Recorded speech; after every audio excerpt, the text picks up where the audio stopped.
Hey guys, as you probably guessed from the title, we're gonna mod this Cuboctahedron Plus in a very simple way. The thing is, a lot of times I've heard people say that my mods are good and that they don't have the skills to make mods that well, which is absolutely false. The thing is, I don't have a lot of modding skills, to be perfectly honest. So we're gonna mod this, and I'm gonna show you why it's so simple. The thing is, I'm not good at extending puzzles, so we're not gonna do extending, we're just gonna cut it down. And making a cuboctahedron from this is gonna be very, very simple. So first, what I do is I take some like masking tape, I think that's how you call it in English, and I just put it all around the puzzle in order to make it just like stay in place, not move even when I sand it down. So I'm gonna do that and put it all around the cube. Now that step is just really easy. It's just like covering the whole thing with masking tape, and you can put like 1 or 2 layers because you're gonna want to have something that's very sturdy, because you don't want it to move when you're modding it. You want it to stay put. And the best way to do this is to put multiple layers of tape. So, very simple way to begin. So now I'm going to do this on all axes, like that. It's very simple. I don't really care about doing the corners, so I can just stick to the faces. To be honest, the corners are going to be cut down anyways, so it doesn't really matter if you don't cover them. It really doesn't matter.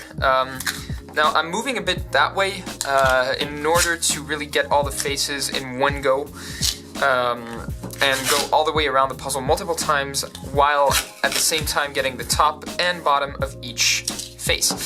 And that's very simple, again.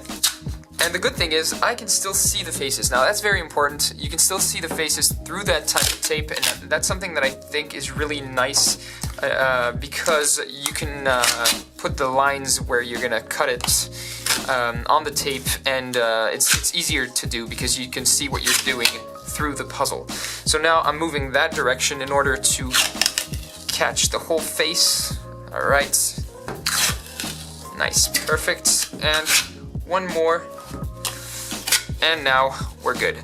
So I can barely see the faces anymore on that side, so maybe I put a little bit too much, but it's always better to put extra tape instead of not enough. Now, the thing is, you're gonna wanna pass your ruler over the masking tape. That way you can see the lines. I don't know if you can see this, but the lines are getting clearer and clearer.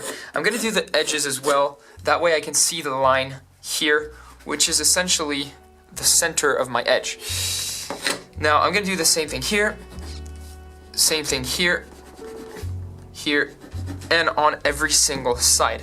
Now the reason why this is really helpful is because since we're making a cuboctahedron, this is essentially where the lines are gonna meet, and that is why I need this marker. So, only 4 to go. This one, that one, this one, and this one. All right, so now that that's done, I'm gonna trace the lines where I want to cut the puzzle, and they need to meet at the end point of that, that marker that I left. And you want to leave a little bit of space. That way you can, you don't want it to go from here. You want it to go from here.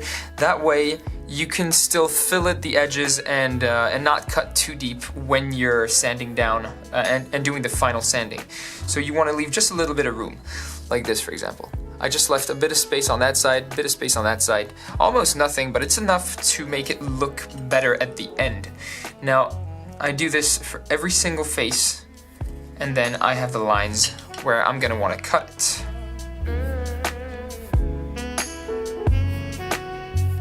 Alright, now you have the lines of every single cut you wanna make. Now, it's gonna be a cuboctahedron, which means when you see these lines, you're actually seeing this corner right here that we're gonna trim off by cutting it like that, straight through. Now I don't have the same tools that Nathan Wilson has, so what I use is a belt sander. It's slower and less efficient, but it still works. Now luckily, this puzzle has parts that are completely sealed in. Unlike a lot of mass-produced puzzles, let me just see if I can open this one to show you what I mean. This one is actually going to be a very complicated step.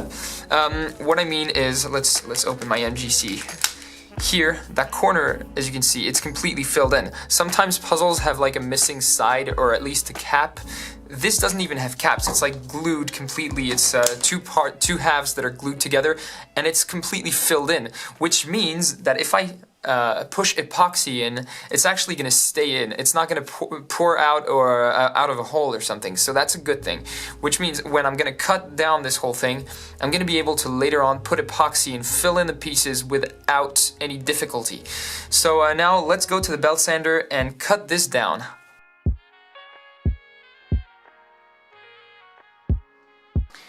So technically this is what it looks like after the first face. The good thing is that you don't actually need to follow all 3 lines to make it good. You just need to follow these 2 right here. And the third one is just the alignment of these 2. It's just a plane. So you don't really care about that third one right here. It doesn't matter. So this is what the result should look like. It doesn't look clean or anything, but it's sufficient because we've got holes in there that we're gonna use to fill in the parts with epoxy. I'm probably gonna sand them down just a little bit before putting in the epoxy because I don't want any leftover powder, and then I'm gonna just use my vacuum cleaner to clean all of that up, and that should be sufficient. So I'm gonna do this with all 8 faces, and then we can start filling in the parts.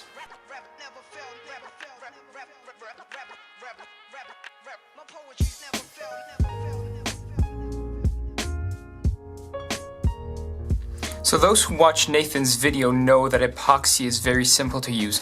Essentially you got 1/2, and that's the white half, and the other half, which is the black half. You can take just a little bit of that. Right now I'm just going to show you how to do one face, and I'll do the rest later off camera. So this is the first half. So I need to make a sphere of about the same size using the other half of that black epoxy. And I'm not using Epoxy Sculpt, I'm using Milliput, but it's essentially the same thing. It works the same way, and it's as good as Epoxy Sculpt. Alright, it's a bit too big. You really want to get it as close possible to 50-50, because otherwise it's not going to work as well. Still slightly too big, so just a little bit more. And that should do the trick. And once that's done, you put the 2 halves together and mix them up.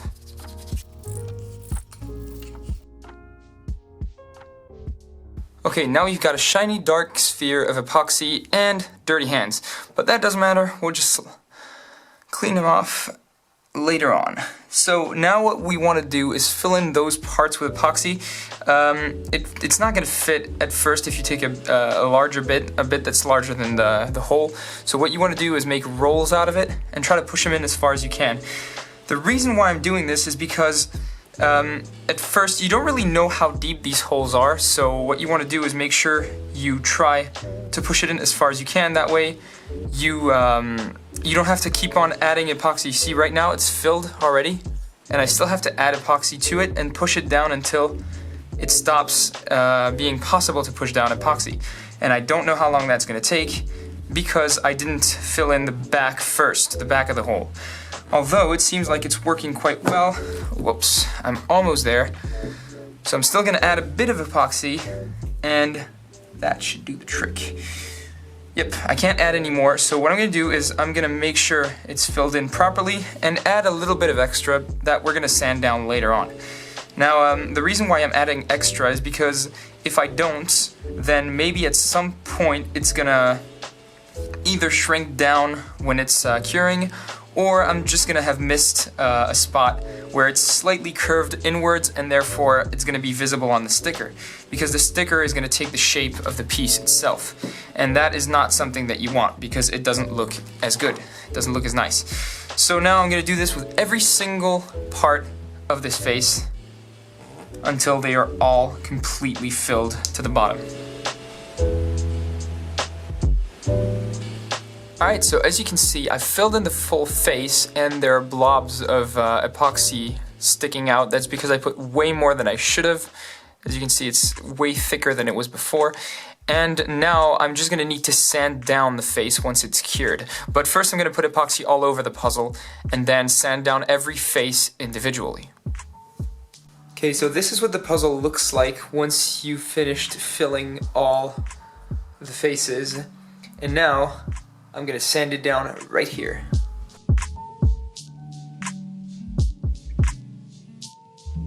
So this is the result at the end of the preliminary sanding phase. Now there is something I noticed here.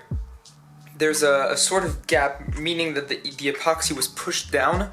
That can happen. That's a mistake, and generally you have to do this on every puzzle because it's always going to happen somewhere, where either the epoxy is going to break off, or you're going to find another hole that's been created by the extra sanding or stuff like that.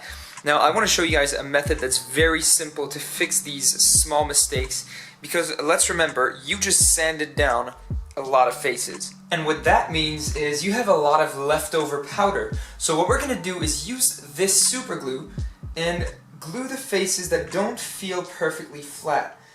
And by adding glue to them, it's going to be easy to just pick up some of that powder and glue it on the faces. And that's just going to add matter, but just enough so that the holes are filled. So I've got this face is fine, this face seems fine, but there's something that feels off about it. So I'm just going to do the same thing that I did on that face as well. And just push out the powder. Here this face is flat, this one feels kind of strange, so I'm going to add some super glue, do the same thing on that face. I think I missed a spot right there. And this is something that you can do multiple times. If the first time off doesn't work, you can do it another time. So you've always got multiple chances because you've got a lot of leftover powder.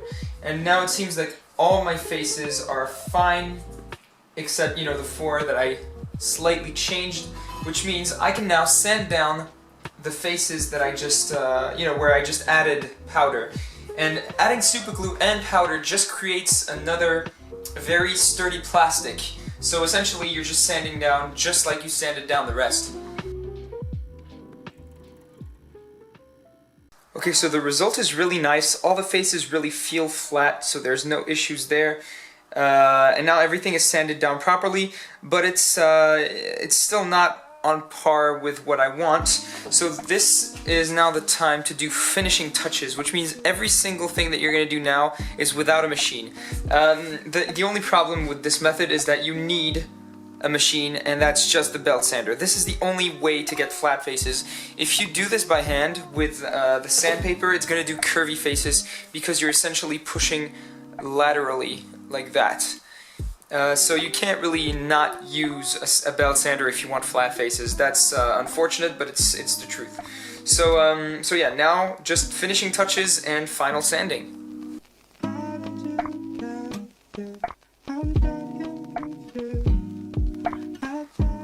So now the faces are well rounded off on the edges, which made no sense when I'm thinking about it. The edges are well rounded off, and there's, well, just that's on the top face, okay? And the thing is, I'm gonna finish this off with the belt sander. Now, I did say it was better to do it with this, except once you're very accustomed to the belt sander, you can actually be soft enough on the belt sander to get some nice edges, but it requires experience. For the beginner's method, sort of, for modding, it's definitely sandpaper, but I'm gonna finish this off with the belt sander because it's quicker. So once that's done, we're gonna need to paint this whole thing black, and obviously remove the tape and the stickers behind the tape to do so. As you can see, some nicely rounded edges and corners as well, all over the cube. So now all I need to do is remove the stickers and the tape and just add the paint.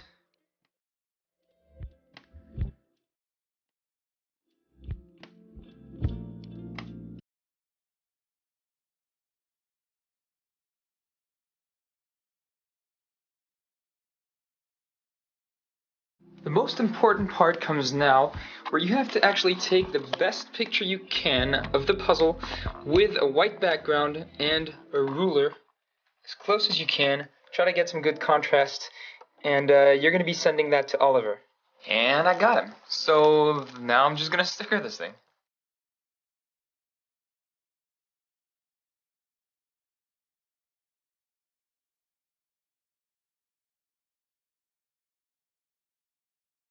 Alright, so I'm done.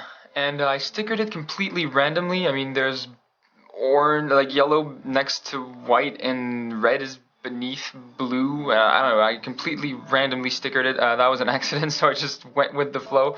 Anyways, this is what it looks like. So this is proof that even if you're not that competent in puzzle modding, it'll make your puzzle look good if they're cut with a machine. So always remember to get some machine cut stickers. So let's just see how it looks like when it's ooh. I like it. I think it looks nice. I mean, these colors really go well together, even though it's pretty random. This is the final product. I like it. I like it a lot. All right, let's scramble this, and that way we can finish the video properly. So yeah, definitely a lot of work involved in creating this. Less than you would need for like an extension mod, but it looks really nice. I like the overall appearance. Alright. Let's keep scrambling this. I mean, I'm pretty sure this is close to scrambled. There's still jumbling, but I'm not gonna use it. I mean, it starts to get too crazy. So yeah, thanks for watching this video. I hope you guys liked it. And I guess I will see you in my next videos. Thanks for watching.